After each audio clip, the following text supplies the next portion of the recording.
नमस्कार दोस्तों, आपका हमारे YouTube चैनल पर बहुत बहुत स्वागत है। दोस्तों, आज हम इस वीडियो में श्रीमद् भगवद गीता के दूसरे अध्याय का सारांश एवं इसके अध्ययन के महत्व का वर्णन करेंगे। आइए इसे प्रारंभ करते हैं। श्री भगवान कहते हैं, प्रिय, अब दूसरे अध्याय के महत्व को बतलाता हूँ।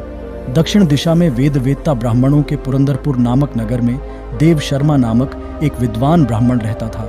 वह अतिथियों की सेवा करने वाला, स्वाध्यायशील, वेद शास्त्रों का विशेषज्ञ, यज्ञों का अनुष्ठान करने वाला और तपस्वियों के सदा ही प्रिय था।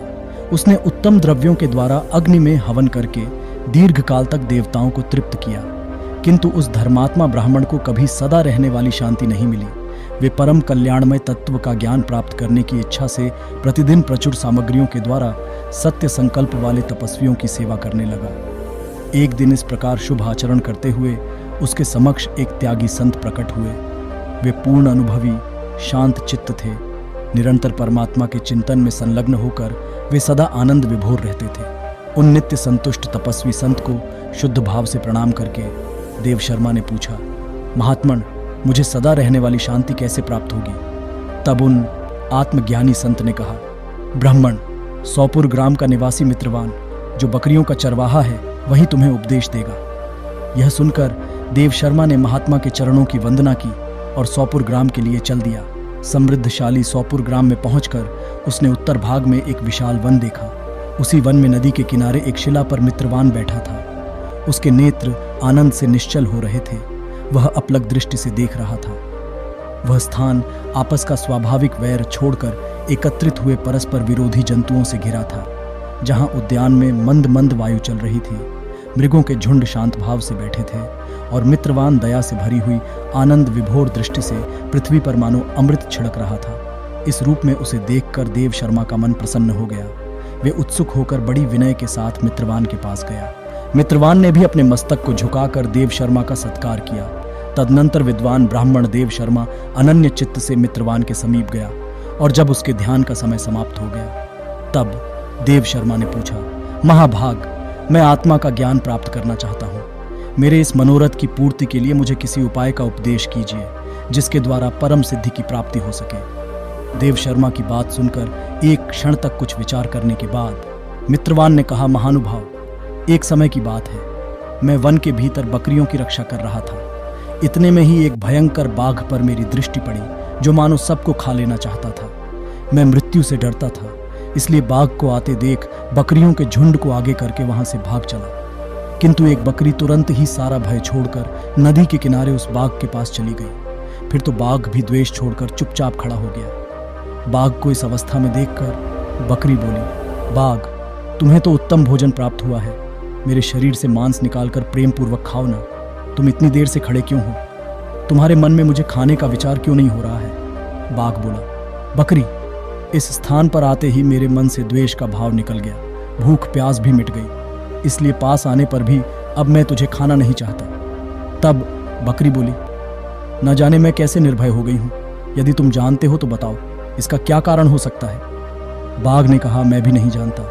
वहीं सामने एक वृक्ष की शाखा पर एक बंदर था। चलो सामने उस वृक्ष पर बैठे बंदर से पूछते हैं।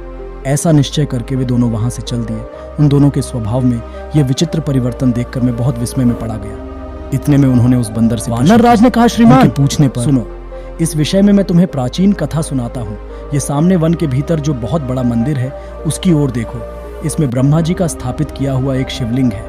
पूर्व काल में यहाँ सुकर्मा नामक एक बुद्धिमान ब्राह्मण रहते थे, जो तपस्या में संलग्न होकर इस मंदिर में उपासना करते थे। वे वन में से फूलों का संग्रह कर लाते और नदी के जल से पूजनीय भगवान शंकर को स्नान कराकर उन्हीं से उनकी पूजा किया करते थे। इस प्रकार आराधना का कार्य करते हुए सुकर्मा यहाँ निवास करते थे। बहुत समय के बाद उनके समीप किसी अतिथि महात्मा का आगमन हुआ। भोजन के लिए फल लाकर अतिथि महात्मा को अर्पण करने के बाद सुकर्मा ने कहा, महात्मा, मैं केवल तत्व ज्ञान की इच्छा से भगवान शंकर की आराधना करता हूँ। आज इस आराधना का फल मुझे मिल गया, क्योंकि इस समय आप जैसे महापुरुष ने मुझ पर अनुग्रह किया है। सुकर्मा के ये मधुर वचन सुनकर तपस्या के धनी महात्मा अतिथि को बड़ी प्रसन्नता हुई।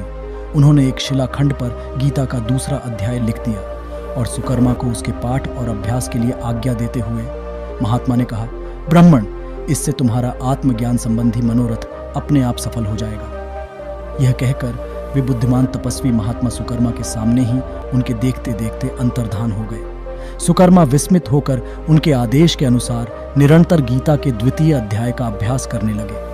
तदनंतर दीर्घकाल के पश्चात अंतःकरण शुद्ध होकर उन्हें आत्मज्ञान की प्राप्ति हुई।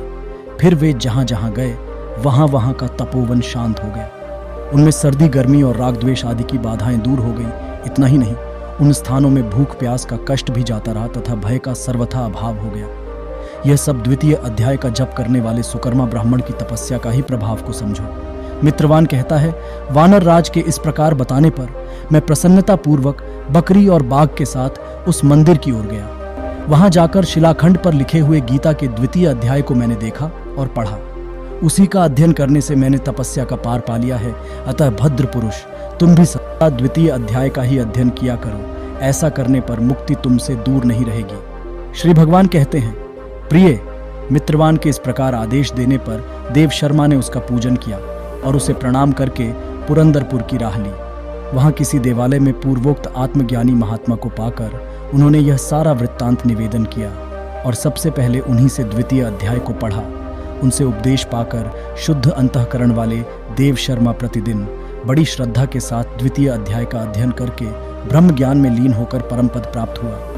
दोस्तों, आशा करते हैं कि आज की यह प्रस्तुति आपको पसंद आई होगी। दोस्तों, ऐसे ही आकर्षक वीडियो को देखने के लिए हमारे चैनल को सब्सक्राइब करें। धन्यवाद।